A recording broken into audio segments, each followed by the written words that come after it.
First order के लिए, ठीक है। तो फर्स्ट ऑर्डर के लिए क्या हो जाएगा, फर्स्ट ऑर्डर के लिए n इक्वल्स टू यहां पर 1 हो जाएगा, n इक्वल्स टू 1। तो 1 n इक्वल्स टू 1 के लिए हम यहां पर क्या कर देंगे, यहां पर हमने 1 कर दिया, ठीक है। यहां पर मैं इसको हटा देता हूं, यहां पर rate is equals to k into a to the power concentration to the power 1 for the first order. अब इसके लिए यूनिट ऑफ k क्या हो जाएगा, so unit of k it will be equal to the unit of rate, okay, unit of rate upon concentration of a, ठीक है बच्चों। तो यूनिट क्या बन जाएगी, यूनिट ऑफ रेट क्या हो जाएगी, unit of rate mole per litre and पर सेकेंड अपॉन कंसंट्रेशन की यूनिट, कंसंट्रेशन की यूनिट हो जाएगी मोल पर लीटर। मोल पर लीटर से मोल पर लीटर कैंसिल हो जाएगा, then what will happen, it will be second inverse, okay, mean to say per second. तो पर सेकंड के हिसाब से अगर फर्स्ट ऑर्डर की रिएक्शन होती है तो फर्स्ट ऑर्डर के रिएक्शन के लिए रेट कांस्टेंट की यूनिट क्या आती है, वो आती है पर सेकंड। फिर से हम यहां पर लिख ले रहे हैं, for the first order it will be equal to second inverse only, ठीक है बच्चों। नेक्स्ट हम आगे बढ़ते हैं सेकंड ऑर्डर के लिए। वीडियो पॉज करके आप इन सब सारी चीजों को लिखते चलिए, ओके बच्चों। नेक्स्ट आगे हम बढ़ते हैं सेकंड ऑर्डर के लिए। नेक्स्ट बच्चों फॉर द सेकंड ऑर्डर, ठीक है, give the next heading for the second order reaction. Second order reaction के लिए n की वैल्यू क्या हो जाएगी, 2। सो rate it will B, rate expression जो बनेगा it will B concentration of 2, ठीक है। यहां पर n रखेंगे और n इक्वल्स टू क्या हो जाएगा, 2 सेकंड ऑर्डर के लिए। So rate it will be k into a to the power 2। So unit of k क्या हो जाएगा, unit of rate constant it will be equal to unit of rate upon this one, ये हो जाएगा unit of rate upon unit of concentration, यहां पर आ जाएगा unit of concentration of A to the power 2, ठीक है।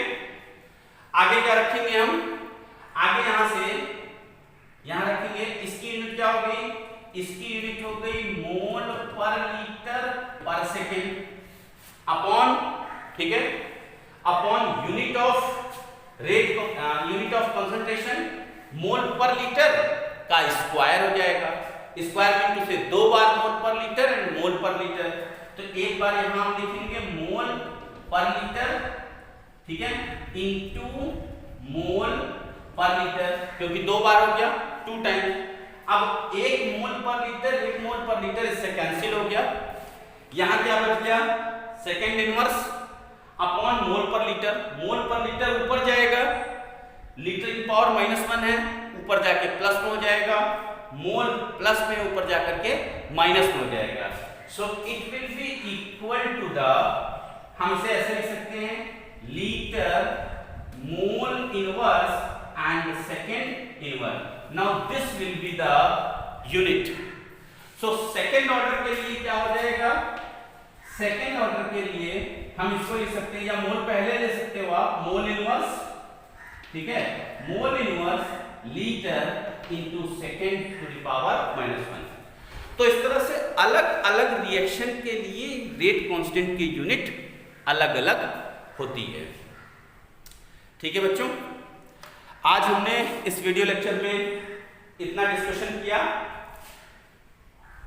राइट। नेक्स्ट अब हमारा आता है मॉलिक्यूलैरिटी, राइट।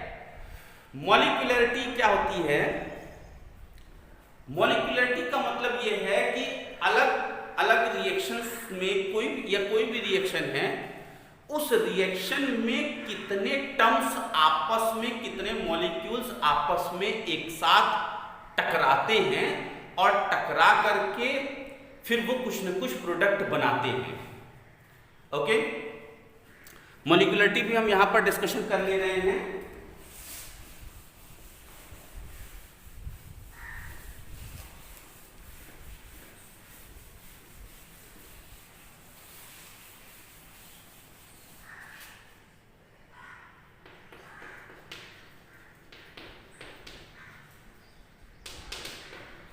मॉलिक्यूलरिटी, सपोज बच्चों कोई एक रिएक्शन है, किसी भी रिएक्शन में जितने भी number of reacting species, molecularity की डेफिनेशन ये हो जाती है कि the total number of reacting species which are simultaneously reacting to each other, which are simultaneously collide basically to each other at a same time and they form a type of the product.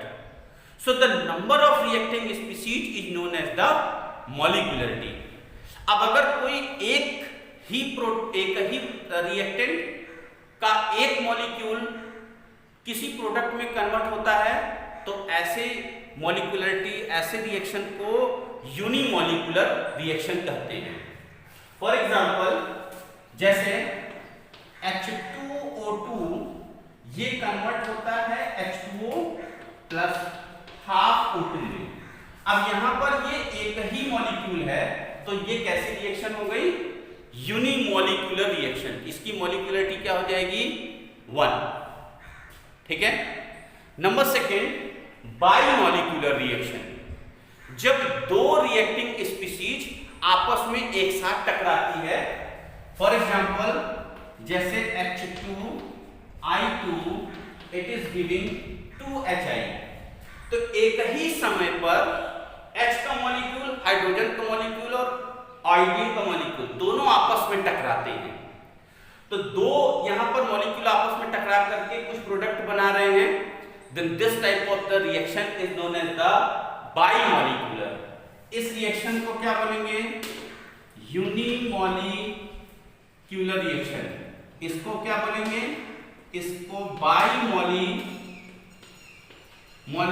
Reaction. Similarly trimolecular reaction. Okay, trimolecular in the sense जैसे 2NO plus O2 it is giving 2NO2। ठीक है बच्चों, अब यहां दो molecule इसका हो गया, एक मॉलिक्यूल इसका हो गया, राइट? दो मॉलिक्यूल इसका, एक मॉलिक्यूल इसका, तो टोटल कितने मॉलिक्यूल्स आपस में एक साथ टकरा रहे हैं? एक मॉलिक्यूल इसका, फिर एक मॉलिक्यूल इसका, दो और एक इसका, ये तीनों आपस में एक साथ टकरा करके प्रोडक्ट बना रहे हैं, यानी कि तीन मॉलिक्यूल एक साथ। तो ऐसी रिएक्शन को बोलते हैं ट्राइमॉलिक्यूलर रिएक्शन। हालांकि जैसे जैसे रिएक्टिंग स्पीसीज बढ़ती चली जाती है तो एक साथ कंबाइंड होकर के उनके कोलॉइड होने की स्पीड कम हो जाती है, क्योंकि ऐसा जरूरी नहीं है कि एक ही टाइम पर एक किसी सिस्टम में एक साथ इतने सारे मॉलिक्यूल्स टकराएं।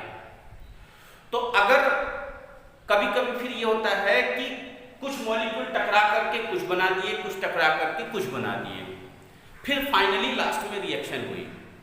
तो अगर रिएक्शन एक साथ एक ही स्टेप में होती है तो ऐसी रिएक्शन को एलिमेंट्री रिएक्शन बोलते हैं। बट अगर कोई रिएक्शन कितनी स्टेप्स में होती है, कई सारी स्टेप्स में होती हैं, स्टेप बाय स्टेप होती हैं, तो ऐसी रिएक्शन को हम कॉम्प्लेक्स रिएक्शन बोलते हैं। ठीक है बच्चों, आज के वीडियो लेक्चर के लिए इतना ही। वीडियो अगर समझ में नहीं आया हो तो फिर से पॉज करके, फिर से रिवाइंड करके आप देख लीजिए। आई होप कि आपको ये सब सारी चीज़ें समझ में आ जाएंगी। ओके बच्चों, थैंक यू।